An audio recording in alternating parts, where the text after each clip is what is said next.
Nós estamos vendo o último capítulo do livro.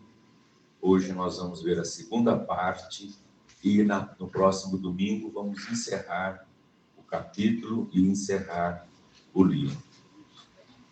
Bom, semana passada nós acompanhamos o trabalho que o senhor Ernesto e a dona Evelina têm feito no propósito da reencarnação do Túlio, não é?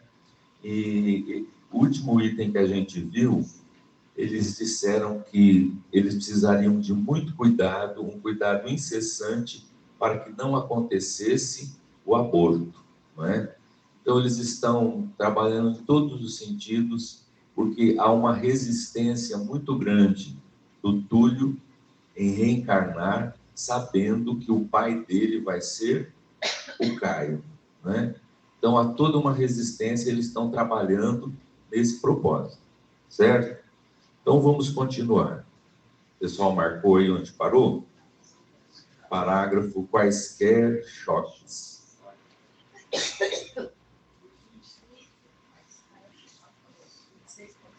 Então, vamos lá. Quaisquer choques no ambiente materno induziam-no à irritabilidade e quaisquer dificuldades pequeninas impediam-no a indisposições lamentáveis. Certamente que se demorava em sono terapêutico no laborioso tratamento para a volta criteriosamente vigiada ao campo terrestre. Aqui na arena dos homens se dá sumariamente o nome de gravidez, como se gravidez, em definição tão rápida e simplista, fosse acontecimento insignificante e igual para todos os reencarnandos, com repercussões análogas para as mães que os hospedam. Importa reconhecer, porém, que o sono terapêutico do espírito, conjugado ao desenvolvimento fetal, se caracteriza por graus diversos e, por isso, nem sempre raia pela inconsciência total. Empreendimentos e obrigações se avolumaram a benefício de Túlio, até o dia em que lhe ouviram os primeiros vagidos no berço, entre o êxtase de Vera e a emoção de Caio, maravilhados com o filhinho. Túlio varava a grande barreira entre os dois mundos, e daí em diante reclamaria cuidados de outro tipo. Então, eles estão ali falando a respeito desse processo de reencarnação, e tendo Túlio, né, ali para estudo. Então, ela fala aqui da gravidez. Isso daqui, se a gente colocasse bem ele no quadro, a gente faria um estudo amanhã inteira, não é? É impressionante. Mas ele fala, exaltando a gravidez, a gente fala, ela está grávida, gravidez, uma coisa simplista, né? Na verdade, é um processo delicadíssimo, é um trabalho imenso, grandioso, a volta de um espírito para o mundo material, para o mundo físico. E ele diz, então, ali no momento ele diz assim: importa reconhecer, porém, que o sono terapêutico do espírito, conjugado ao desenvolvimento fetal, se caracteriza por graus diversos e, por isso, nem sempre raia pela inconsciência total. Então, veja, primeiramente, na reencarnação do Túlio, o que vai acontecer? O sono profundo, ele vai fazer o restringimento, né, do perispírito e vai esquecer o seu passado recente, né? E vai mergulhar na vida física ligado ao feto em desenvolvimento. Então, ele diz assim, que o desenvolvimento do feto e esse sono terapêutico do espírito é muito, muito, muito importante. Só que ele não se dá igualmente para todos os reencarnantes. Como nós já vimos, não existe nenhuma morte igual a outra. Cada um é um mundo, cada um tem suas sensações, sua bagagem, seus sentimentos. A reencarnação é o mesmo processo. Não existe reencarnação uma igual à outra. Então, veja, esse sono terapêutico vai depender de cada espírito. Ele chega a dizer que nem sempre isso se caracteriza pela inconsciência total. O Túlio está com a inconsciência total, né? Então, ele já apagou, né? Já entrou no restringimento, já está ligado ao corpo, ele não tomou conhecimento maior de nada. Mas nem sempre isso acontece assim, há diversos graus. Inclusive, a gente viu semana passada, né? A João Batista na barriga da Isabel, quando a Maria vem anunciar que está grávida, ele, João Batista, ligado no feto, incorpora na mãe e fala, né? Então, uma comunicação de um espírito que estava ligado ao feto ali, né, em desenvolvimento. Então, essa inconsciência não é total para todos os casos de reencarnação. Agora, um fato curioso, aí o Túlio nasceu. Agora, disso tudo, vocês repararam um negócio interessante? Eles trabalharam para ele não saber quem era o pai. Então, você veja, nesse processo de reencarnação, o espírito saber quem era o pai traria sérios problemas. Inclusive, poderia acontecer o aborto.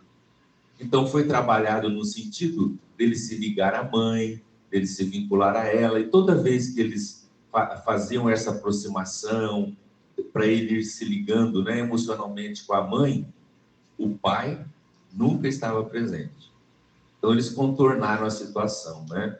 Porque para ele, Túlio, saber seria motivo de grave problema. Agora, veja como reencarnação não é igual. A Cidinha lembrou-se no domingo passado a reencarnação do Segismundo, no livro Missionários da Luz. O Segismundo é apresentado no mundo espiritual para os pais. E ele é inimigo do pai. Só que eles são auxiliados, são aproximados, são doutrinados, e vai até que o trio, né, pai, mãe e o filho, se organizam para o renascimento, né? Um perdoa o outro, né? Então há uma aproximação. Isso não aconteceu com o Túlio. Por quê? Os benfeitores viram que para o Túlio, individualidade espiritual, esse espírito não se dobraria de jeito nenhum. Ele não aceitaria, ele não perdoaria, né? Não haveria nenhuma reaproximação. Então, ele está nascendo sem saber quem é o pai, né?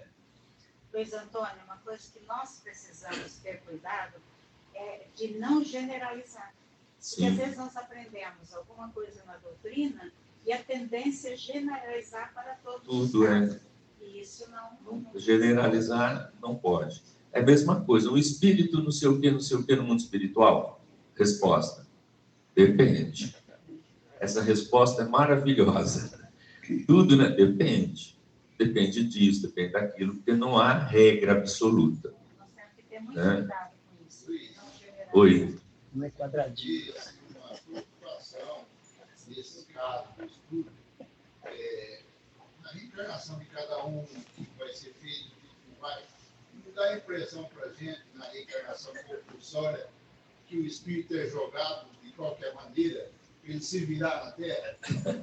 Ó, há espíritos que estão numa condição que, para eles não vão escolher onde vai nascer, de que jeito.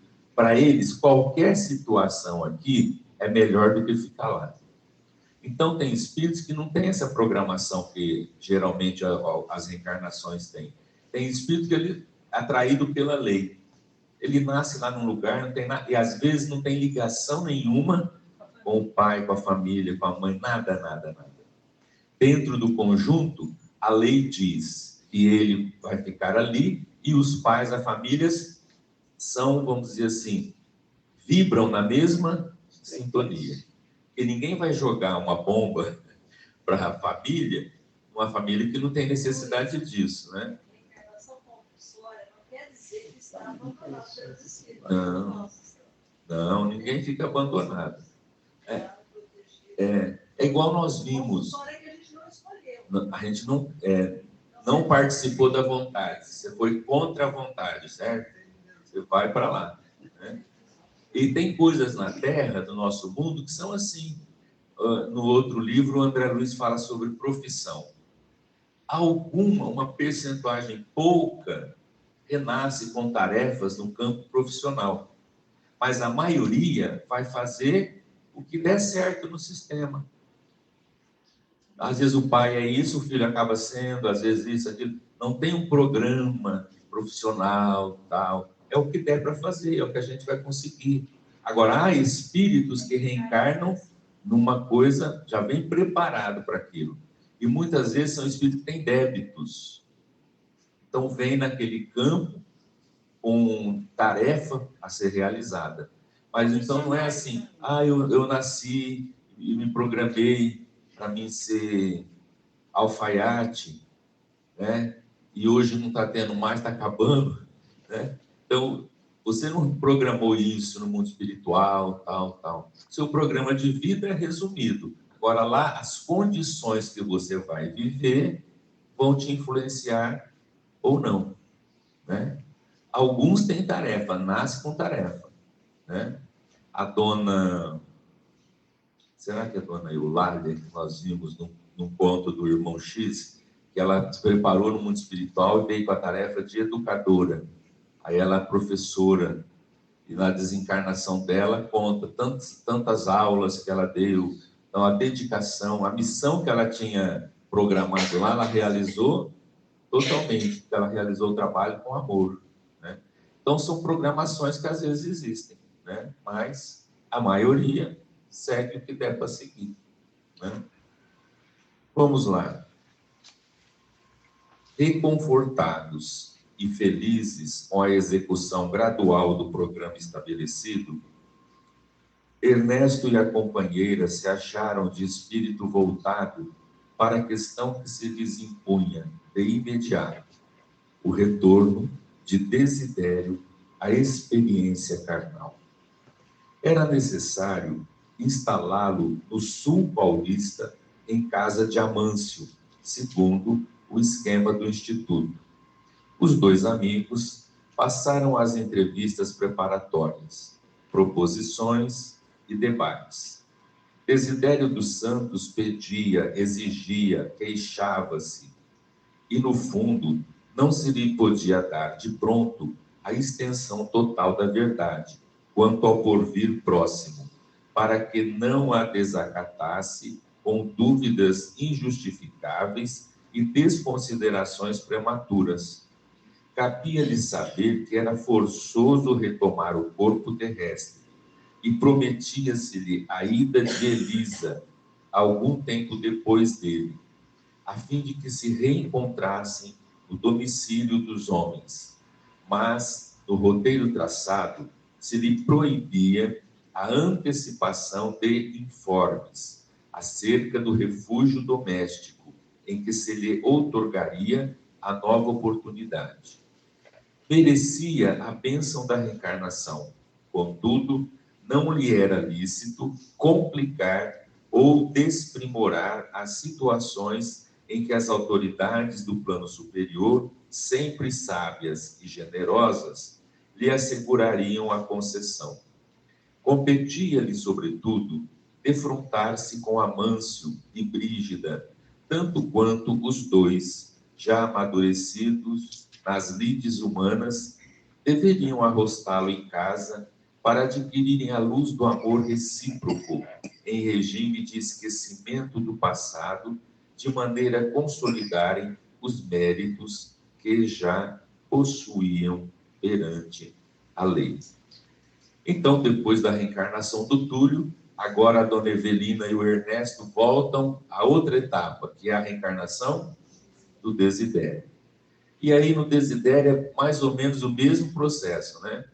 Porque o Desidério vai renascer no lar de Dona Brígida e do Amâncio. O Desidério era, na verdade, esposo da Brígida. O Amâncio matou o Desidério, lembram? Então, agora, o Desidério, que foi morto pelo Amâncio, vai voltar como filho deles. Vai ser outro caso, que não vai poder dizer, vai ter que esconder quem é o pai, né? O processo está sendo cuidadoso, né? Ali, para que isso aconteça. E ele fala aqui uma coisa muito interessante do processo reencarnatório do Desidério. Veja lá. Deveriam arrostá-lo em casa, para adquirirem a luz do amor recíproco, em regime de esquecimento do passado, de maneira a consolidarem os méritos que já possuíam perante a lei. Então, vejam, os dois já estão recebendo a bênção, né, do recomeço, né, de uma nova oportunidade. Então, seria o regime de esquecimento do passado importantíssimo nesse processo. Senão, haveria muitos problemas na reencarnação desses dois, né? É interessante a gente ver que eles vão retornar à mesma casa, né? Vão se reencontrar novamente para adquirirem a luz do amor recíproco. Isso é uma luta para uma conquista, não é? E dois espíritos que totalmente antagônicos um com o outro, sem nenhum vínculo, vamos dizer assim, afetivo, pelo contrário, os vínculos são de ódio, né, de ressentimento. A vida vai aproximá-los, né, para que os dois se reajustem. O processo da reencarnação é esse. Quando lá no livro do Espírito pergunta assim, a necessidade da reencarnação, para que tem a reencarnação? Para que existe? E os Espíritos falam aperfeiçoamento da humanidade e, quem lembra? Expiações e provas. Então, você renasce no sentido de o progresso da humanidade acontece, com os homens nascendo e renascendo, as experiências vão se acumulando, o progresso vai se desenvolvendo, mas também você renasce para expiar as suas faltas, através das expiações. Você nasce para ser provado nas situações, para ver se você, espírito, realmente conseguiu alcançar um propósito que você tinha no mundo espiritual. Lá você fez a teoria, aqui você vai ter que viver a prática, né? Então, todo esse processo acontece, né? E o que eles estão usando para encorajar o Desidério a voltar? Oi? A Elisa. Eles estão incentivando o Desidério, porque o Desidério, como nós vimos, está vinculado a Elisa, né? Que era a esposa do Ernesto. Ele estava muito ligado a ela, até na hora da desencarnação ele estava lá junto. Então ele está profundamente ligado a ela, né? Uma paixão muito forte. Então eles estão dizendo para eles, você volta, depois a Elisa vai, e o trabalho é de vocês se reencontrarem lá na Terra. E então se unirem como marido e mulher. Então é esse o processo, é esse o estudo que nós estamos fazendo. Então eles estão trabalhando com essa ideia, que é verdadeira, para que ele ceda, né? Para que ele não venha atrapalhar o processo, né? Fala aqui, né, que ele merecia a bênção da reencarnação, contudo, não lhe era complicado ou discriminar as situações que o plano superior, sábio, generoso, asseguraria. Interessante que o espírito, quando ele é teimoso, muito, nada convencia, né? Então, Isso se trabalhar o perigo, vai ter que ficar escondendo, tem que ficar... É um trabalho todo de... Você vê aqui que eles falam assim, ó, que eles... debates, estudos, né? Que eles preparam, organizam, fazem plano, tudo certinho, para que aconteça da melhor maneira possível. Agora, há espíritos reencarnantes que complicam, né? Tem que ter mais cuidado com eles. viu aqui? Ele reclamava, né? Só no finalzinho ele aceita. Duvidava, Exigia. exigia, né? Um espírito complicado, né? Eu acho que é aí que entra o compulsório. Quando não aceita de jeito nenhum, então você Aí vai de qualquer jeito, né? Tem que ir. Então vamos lá. Desidério, no entanto, não era fácil de contentar. Interpunha recursos e alegava direitos nas questínculas intercorrentes, que a filha, assessorada por Ernesto, se esmerava em aprovar, tanto quanto possível, angariando-lhe apreço, aceitação, cobertura e carinho. Quando o tempo marcou precisamente 1 ano sobre a desencarnação da viúva de Ernesto, e quando Túlio, em novo renascimento, orçava aproximadamente 2 meses de idade, Desidério deu por terminadas as exigências para o regresso pacífico ao mundo carnal, com exceção de uma só. Queria rever Elisa e conversar com ela inteiramente a sós, de modo a entretecerem projetos para o futuro. Encaminhada a solicitação ao exame de Ribas, o instrutor aprovou o requerimento e, conduzido o peticionário às dependências onde Elisa, agora lúcida, se demorava convalescente e tranquila, puseram-se os dois em palestra íntima, plenamente isolados, num tete-a-tete que perdurou por 10 horas consecutivas. Nada transpirou do que ambos confidenciaram entre si, naquele primeiro e último encontro no mundo espiritual, antes da reencarnação. No entanto, algo ocorreu de inesquecível. Desidério voltou às instalações que lhe eram próprias, tocado de novo brilho no olhar. Desapareceram nele os ressentimentos e as interrogações. Mostrou-se desde então paciente e respeitador. Então veja, né? O que uma mulher não faz, né? O que o amor não faz, né? Veja que coisa. Ele exigente, problemático, os espíritos trabalhando tudo, né? Até que ele foi cedendo, né? Entendendo, mas ele exigiu uma última coisa, conversar com a Elisa, né?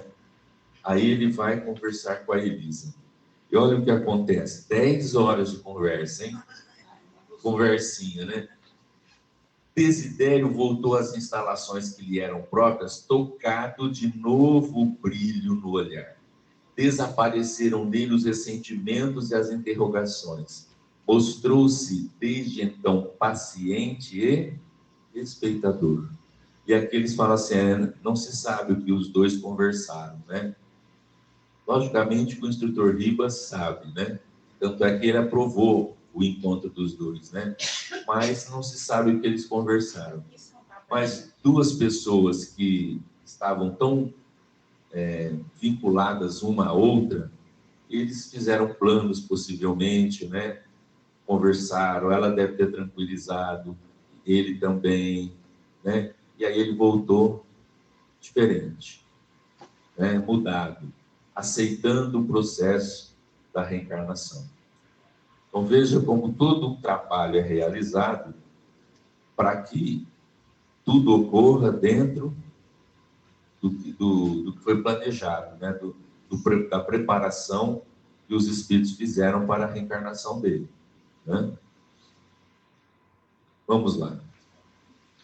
Concomitantemente, a ex-senhora Fantini rogou o amparo de Evelina para internar-se em algum educandário, a fim de estudar os problemas da alma e reeducar-se quando lhe fosse possível, antes de retomar o envoltório terrestre. Informada de que partiria para a existência vindoura daí a 3 anos, para reencontrar Desidério no mundo, sob a proteção dos benfeitores que ali os acolhiam. Ansiava aprender, preparar-se e melhorar-se, ciente, qual se achava, de que todos os valores conquistados na espiritualidade maior se transformam em mais dilatados recursos de apoio e colaboração para aqueles que os evidenciem, seja onde seja. Evelina anuiu satisfeita. Os 3 anos que lhe antecederiam o retorno ao próprio lar terreno, na condição de filha do casal Serpa, Elisa estaria internada em colégio adequado às suas necessidades, sob custódia e responsabilidade da filha de Desidério, cujos créditos e méritos aumentavam sempre no instituto a que soubera dedicar-se e servir. Quem poderá medir a força colocada por Deus nos prodígios do amor? Recolhido Desidério aos gabinetes de restringimento para a reencarnação, concluíram as autoridades que não lhe seria proveitoso o conhecimento prévio do lar em que lhe cabia renascer, porquanto a condição de enjeitado haveria de compeli-lo a mergulho mais profundo no passado, para a revisão de existências outras em que fizera jus à prova em perspectiva, e não seria útil imergi-lo em avançados processos de memorização. Então, vejamos. A dona Elisa está mais dócil. Veja que um dos desejos maiores do Desidério era reencontrar a filha. Ele reencontrou a Evelina, ela colaborou, está ali do lado dele, fez tudo, e o homem ainda é ranheta, né? E ela fazendo tudo. A dona Elisa, agora se restabelecendo, ela chegou a pedir a Evelina que a ajudasse, que levasse, né, a um lugar onde ela pudesse estudar, se preparar, porque ela sabia o quanto isso auxiliaria quando ela estivesse aqui na Terra, né, encarnada. E ele, então, o Desidério, vai para a reencarnação. Agora, veja só isso aqui, gente. A gente vai ter que ler aqui, rever isso aqui. Recolhido Desidério aos gabinetes de restringimento para a reencarnação, concluíram as autoridades que não lhe seria proveitoso o conhecimento prévio do lar em que lhe cabia renascer, porquanto a condição de enjeitado haveria de compeli-lo a mergulho mais profundo no passado, para a revisão de existências outras, em que fizera jus à prova em perspectiva, e não seria útil imergi-lo em avançados processos de memorização. Então, veja lá, ele partiu para o gabinete de restringimento. Nós já estudamos no capítulo anterior. O restringimento é um processo natural da reencarnação. O espírito entra naquele sono terapêutico, perde a consciência, não é? E os benfeitores trabalham, né, uma verdadeira cirurgia espiritual e restringe o perispírito dele. Então, o Desidério adulto vai restringir e vai ficar quase que um feto, né? E vai se ligar ao feto e vai desenvolver o corpo que ele vai usar aqui na Terra. Esse restringimento acontece, mas eles concluíram que ele não poderia saber onde ele iria nascer, que ele seria enjeitado e que iria para a residência de outras pessoas. Isso tinha que ser apagado dele. Por quê? Isso compeliria o Desidério a um mergulho profundo no passado, para a revisão de existências outras, em que fizera jus à prova em perspectiva. Você vê que ninguém sofre o que não tem para sofrer. Tudo na vida, o plano superior, a justiça divina é uma coisa impressionante, alcança tudo. Então, olha só, nessa reencarnação, ele, com essa situação, ele está já saldando dívida de uma encarnação anterior. Ele está fazendo jus, agora renascer e ser enjeitado, está dentro do quadro de provação dele. Por quê? Porque lá no passado, alguma coisa ele fez nesse sentido, que agora passar por essa situação é necessário. Já é esse passado recente, porque ele matou, Não, ele não pode saber, porque lá no passado ele criou uma situação. Por exemplo, ele pode ter rejeitado um filho, por exemplo, né, jogado fora. Agora, se ele saber disso, veja como que a reencarnação é individual. Se ele saber disso, a mente dele vai emergir no passado. E ele, então, vai se lembrar de existências e, sobretudo, a existência que ele falhou. E isso não seria útil para ele, criar esse processo de memorização. Então, veja, nós estudamos que o espírito, quando está no mundo espiritual, ele não se lembra de existências anteriores. Raríssimos espíritos lembram de existências anteriores. Ele, por causa vamos dizer assim, da falta que ele fez, está tão registrada nele, que se ele encarar a situação agora, o mecanismo natural vai levá-lo ao passado. E isso não seria proveitoso para o processo dele de reencarnação. Quando diz conhecimento prévio do lar, é onde ele vai nascer na mãe dele, que vai ser a mãe verdadeira. Que ele vai ser enjeitado, né? Porque nós vimos que o plano é ele renascer na casa do Amâncio e da Brígida. Só que os dois já são idosos, ela não pode ter filho. Então ele vai reencarnar através de alguém, já vai pagar a dívida desse passado, vai ser uma criança enjeitada e vai cair no lar onde precisa renascer. Luiz, e como fica esses pais que vão rejeitar essa criança em termos de compromisso? Criando débito. A mesma coisa que ele. Entendeu? A mesma coisa que ele.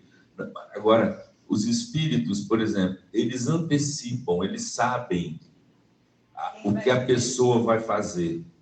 Por exemplo, vamos supor, a dona fulana, onde ele vai renascer, não é assim, ela nasceu para enjeitar o filho, para ele poder pagar a prova dele. Não. Essa senhora em que ele vai nascer, ela tem todas as predisposições de isso acontecer. Então, ele aproveita. A lei aproveita. A lei, se ela falar não, a lei vai ter que trabalhar outro sentido. Por exemplo, ela pode ficar enferma e não ter condição de pegar o menino. A lei vai trabalhar dentro das necessidades, respeitando o livre-arbítrio. Só que a lei enxerga, Shirley, antecipadamente ela enxerga que vai fazer. Já está, né, na mira, vamos dizer assim, né? Tem mulher que não quer filho de jeito nenhum. Nenhum. E se engravidar acidentalmente, ela vai rejeitar. Vai rejeitar. Ela fala que na gestação toda que ela vai doar a hora que nascer. Tem mãe que fala, na hora que nasceu, vai embora, não quer.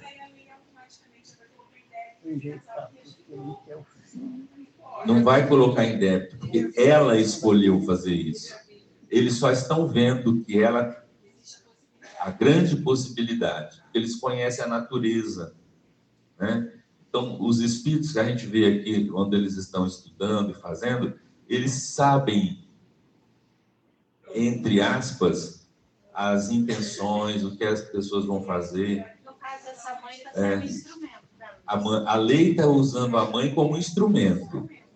Mas é o que a Shirley falou, ela pode, de repente, no momento, não entregar o filho. E aí? A lei vai encontrar outro jeito da criança chegar lá. De repente, eu não tenho condição de criar, e o casal vê e fala assim, deixa, a gente vai apadrinhar ele, deixa ele ficar com a gente, vou mandar para a escola, A vida trabalha, né? A mãe pode morrer prematuramente. ela pode morrer prematuramente. Então, são várias coisas que a lei vai agir dentro, respeitando o nosso livre-arbítrio. Oi, Lúcia. No caso da mãe que ela tinha a predisposição a doar, mas ela resolveu ficar com ela. Isso aí é a evolução dela. Vai contar méritos para ela. Sim, ela poderia falhar e conseguiu evitar o erro. Mérito para ela. De levar isso a acontecer. Sim. Com o filho dos empregados, né? Mas nós devemos lembrar que é necessário que haja o escândalo. Mas ai de quem o escândalo vier. Jesus falou isso, né? O escândalo tem de vir, mas ai de quem o escândalo venha. Então, tem que acontecer isso. Ele tem que chegar nesse lar. Ai de quem for instrumento negativo nesse processo. A pessoa vai estar assumindo uma dívida, né? Compromisso. Tudo bem, então? Ele saber não será proveitoso para ele. Então, vamos lá. Felizmente, após a entrevista com Elisa, patenteava-se calmo, confiante, aceitando todas as promessas que se lhe formulavam. Por outro lado, Ribas e os companheiros categorizavam-lhe a volta ao convívio de Amâncio e Brígida, sem que os antigos associados de luta precisassem esperar por ele em futura reencarnação, o valioso ganho de tempo com o amparo da providência divina. Situava-se desse modo nos serviços de introdução ao renascimento no plano carnal, quando o instrutor Ribas convidou Ernesto e a companheira para tomarem contato com a senhora humilde e simples, que seria para Desidério a benemérita genitora. Competia-lhes assisti-la e auxiliá-la quanto possível na gravidez próxima e orientar o encaminhamento do amigo renascido ao lar dos Terra, que é o sobrenome do Amâncio, né? Já que entre as colaboradoras e obreiras do Instituto, reencarnadas nas vizinhanças de Brígida, fora ela quem aceitara a incumbência de recebê-lo nos braços maternais, não obstante a pendúria que lhe marcava a existência. Evelina e Fantine apanharam informes rápidos em torno daquela a quem passariam tanto a dever. Tratava-se de mulher jovem, esposa de um lavrador, que a tuberculose devorava, e mãe de 4 filhinhos em constrangedoras necessidades. Ela mesma, Dona Mariana, como era conhecida, já se achava em condições orgânicas deficitárias, sentenciada a contrair a moléstia, embora a tuberculose não assuma na atualidade, entre os homens, a periculosidade que se lhe atribuía em outros tempos. Sucede, porém, que tanto o esposo quanto ela própria estavam encerrando o valioso ciclo de provas regeneradoras no mundo e não conseguiriam sustentar-se na frágil armadura de carne por muito tempo. Desidério ser-lhes-ia o rebento derradeiro antes da desencarnação, e aos 2 amigos espirituais, erigidos ao encargo de guardiães, caberia o santo dever de criar as circunstâncias pelas quais o recém-nato entrasse no lar do velho casal na posição de filho adotivo. Então, veja, a gente tem que, ali é para ver o ângulo, a gente tem que explorar. Na verdade, esse enjeitado não é como nós estávamos imaginando. O casal dali da vizinhança. Os dois estão muito doentes, têm 4 filhos, e vai renascer. E ela, Dona Mariana, em espírito, aceitou a vinda desse filho. Ela concordou em recebê-lo, né? Agora, veja só. Ele diz aqui que se não acontecesse, outras mulheres lá do Instituto, reencarnadas nas vizinhanças, poderiam ser instrumento de que isso acontecesse. Então, veja como é tudo abrangente. Então, quando a gente vê essas 2 famílias, a situação, os espíritos que estão à volta, todo esse conglomerado, a gente entende que são um grupo de espíritos em processo de ascensão. Então, geralmente, nós reencarnamos em um grupo espiritual. Nossa família, nosso círculo de amizade mais próxima, tudo isso é um grupo que está em evolução. E é muito comum acontecer o que aconteceu aqui, de ela renascer da própria filha. Deixa eu lembrar, é tanta reencarnação. A Elisa vai ser filha da própria filha, né? Então, tem esses vínculos que muitas vezes a gente guarda, a gente não imagina, né? Uma senhora me disse o seguinte, ela teve um neto, e ela fala assim, eu tenho certeza que é meu pai reencarnado, porque tudo no menino lembra o pai dela. Gosto, ele era muito, por exemplo, timidez, igual do pai. Então, as tendências, não é normal, por exemplo, uma criança de 6, 7 anos não fica sem camisa perto de ninguém. Só tira na hora do banho. Não fica, sai com os primos assim e tal, todo arrumadinho. É igual o avô. Hein? O avô, ela fala assim, meu pai, eu nunca vi meu pai sem camisa. Ele era super recatado, aquela coisa. Então, né? Pode, algumas circunstâncias levam a que pode ser, né? Outra coisa que eu já vi também é mostrar assim a reencarnação. A senhora teve 3 filhos, não tem religião. A filha é totalmente religiosa desde pequenininha e parece freira, sabe aquela coisinha de menina assim toda. Ela fala assim, é muito característico. Ela fala assim, é impressionante que ela me lembra a minha tia, que era super carola, religiosa, tinha altarzinho em casa, aquela coisa toda. Ela fala assim, ninguém ensinou ela nada disso. Nós nascemos, nós nem vamos em igreja, nada. E ela é super ligada à igreja. Vai sozinha, participa de tudo, a família é totalmente alheia. Então ela fala assim, para mim, a minha tia que reencarnou. Porque é impressionante como ela é muito parecida com a tia, né? Então veja como tem coisas muito interessantes, né?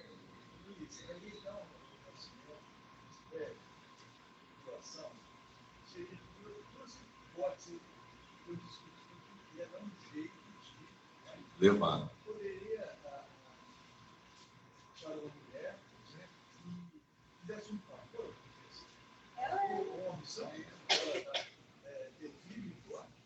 Não, eles precisavam disso. Não tem uma mulher que vai nascer e vai dar porque precisa de fazer isso. Nunca a pessoa é coagida a fazer alguma coisa assim no mal. Não é determinada a coisa. Essa mulher não nasceu para dar a criança e dar embora, para ter a criança e dar embora. Não. Ela não nasceu para isso. Ninguém nasce com um determinismo no mal, um determinismo no erro, né? O que pode acontecer é a lei aproveitar de alguém que naturalmente faria isso. Naturalmente, não violar a pessoa no seu livre-arbítrio.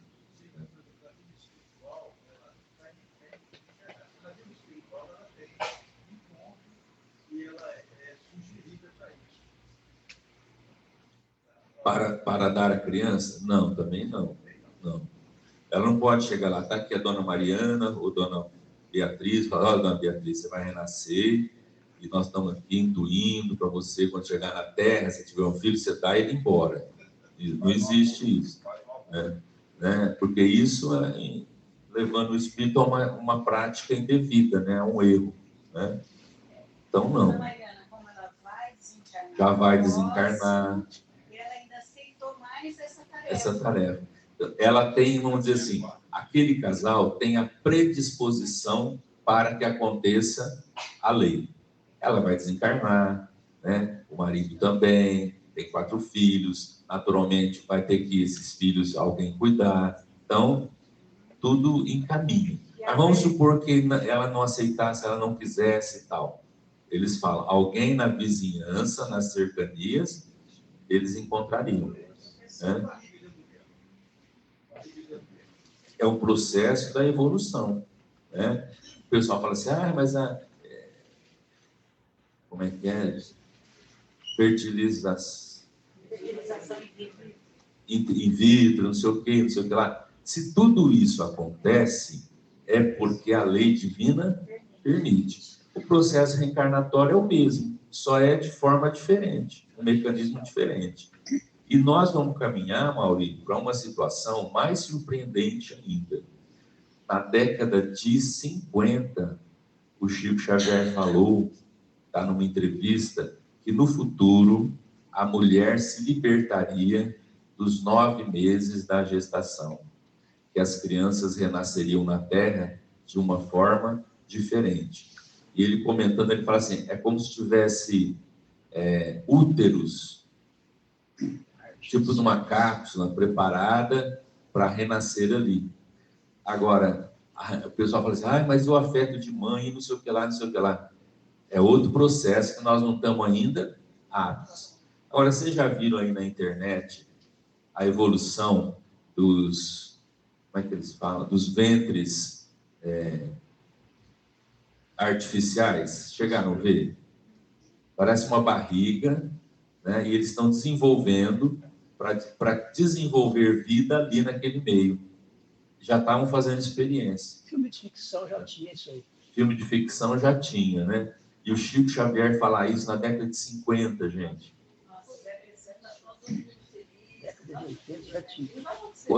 Na Terra vai, mas no processo, quando a Terra tiver uma situação. Agora você vê, isso já vai criando métodos. Você vê, por exemplo, quando se falava em, como é que fala, de órgão, transplante de órgãos, isso achava que isso era loucura, que isso não aconteceria.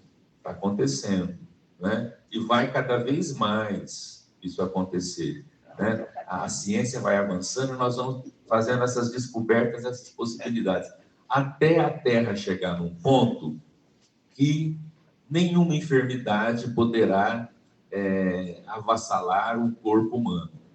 Nós vamos ter total controle sobre isso. Sim, geralmente evoluídos. É lógico, né? Isso será quando você não terá, por exemplo, há enfermidades e há situações que eram muito comuns no passado que hoje nós já nos libertamos. Por exemplo, hanseníase, tuberculose, já libertamos-nos disso tudo. Morte por parto. Vira e mexe, morria criança, morria mãe naquelas situações de parteira, morar no interior, né? Mortalidade infantil. O nível de mortalidade infantil no Brasil, na década de 50, 60, era alarmante. Hoje já tem um verdadeiro, erradicou a mortalidade infantil. É um ou outro caso que acontece.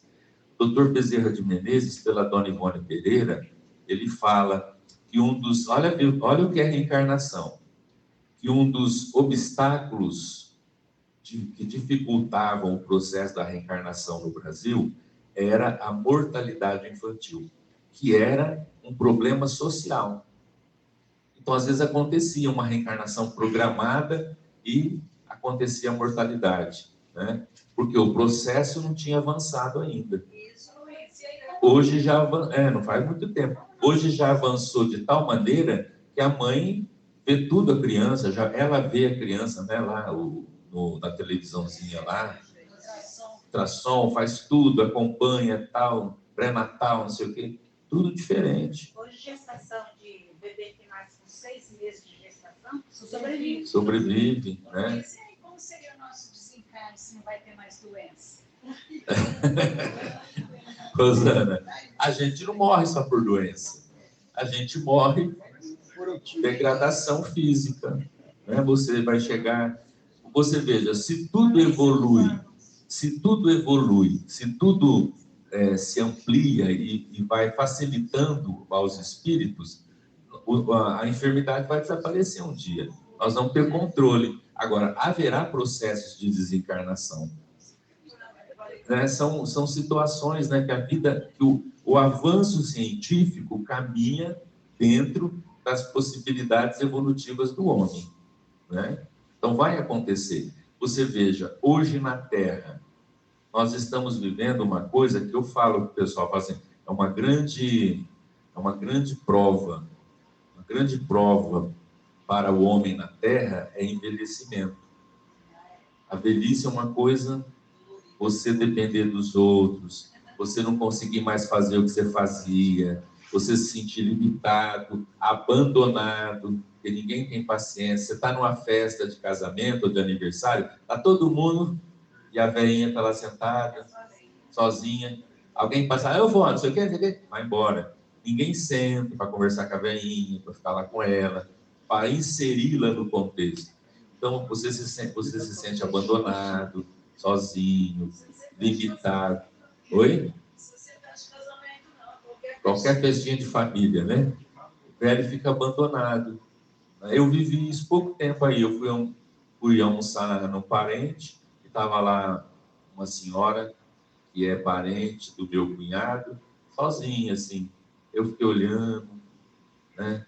Aí fui lá sentar, conversar com ela, tal. Aí fiquei olhando, assim, gente, o que é envelhecimento? É uma coisa... Isso é terrível. No futuro, nós não vamos ter essa provação de velhice assim. Tanto é que já está acontecendo mudanças. Por exemplo, hoje já se projeta a velhice, o indivíduo na velhice ter mais independência, mais saúde, não é? Os medicamentos, tudo concorre para uma velhice com mais recursos. A geriatria. Então, lá na frente, nós não vamos ter esse processo assim dolorido. Vamos desencarnar mais Inteirinho, né? E olha só como o processo. E espíritos que renascem aqui vão estar submetidos aos problemas daqui, do meio. Não, o espírito não se exclui dessa situação. Então, você vê grandes vultos espirituais submetidos às leis da Terra sofrerem o que qualquer um sofre. O Chico Xavier, o repórter, perguntou: o senhor fica doente, está fazendo tratamento em São Paulo e tal, por que o Emanuel, o doutor Bezerra, não cura o senhor, não ajuda assim? O doutor Bezerra me disse que eu sou igual a todo mundo e que eu tenho que seguir as normas, que eu não sou especial. O Chico Xavier teve uma velhice, às vezes eu ficava revoltado. Assim, gente, um homem como esse fez tudo o que fez, não precisava ficar velhinho assim, carregado. Da última vez que eu vi, ele estava assim com o sinal na calça de xixi, já não estava controlando. Gente, por que um espírito dessa categoria tem que passar por isso? Aí você vai pegando, você pega a irmã Dulce, problema pulmonar, a mulher não podia deitar para dormir, ela dormia recostada, submetida a uma enfermidade terrível, né? Por que isso? São os processos que a gente enfrenta no mundo. E, ao mesmo tempo, a lei faz com que eles sejam exemplos para nós. Não é? Jesus sofreu, né? Então, os problemas do mundo nos afetam muito, muito, muito. Agora, esse nosso mundo, a lei do progresso, ela atua de uma maneira Quem diria, por exemplo, há anos atrás, não, na minha infância, a inteligência artificial que hoje está aí. Que hoje está aí e que vai crescer, só que no início o pessoal abusa, aquela coisa toda de gente, né? Gente é um problema. Ô, gentinha, né? Gentalha, como dizia o Chaves, né? Gentalha. Então, vamos lá.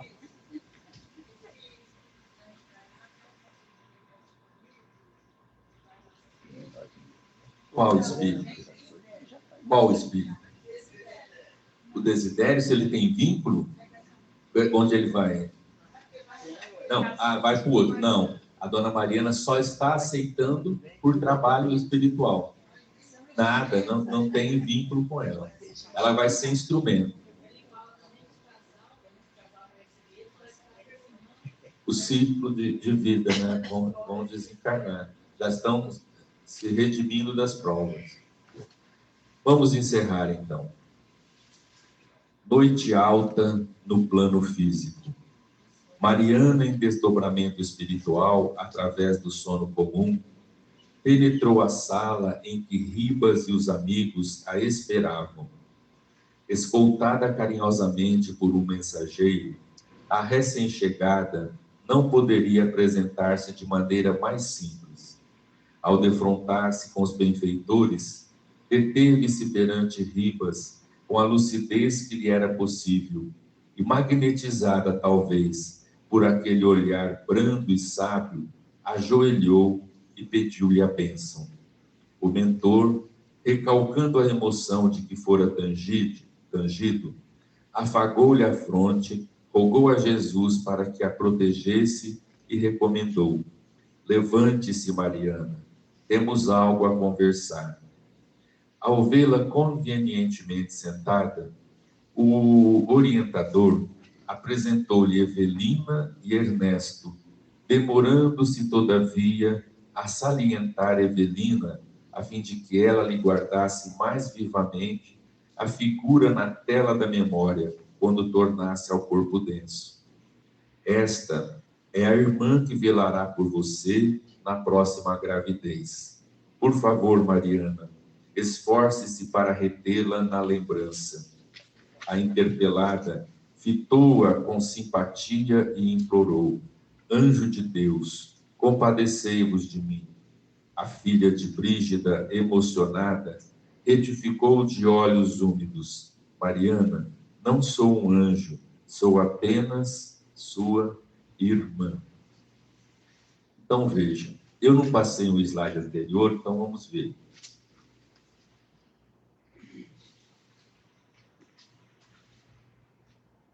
Nós já falamos, né? E agora o último. A Dona Mariana foi retirada do corpo, levada no mundo espiritual, por um amigo espiritual. Lá ela encontrou, então, o Ribas, e ela, o estágio espiritual do Ribas, ela, né, já ajoelhou, né?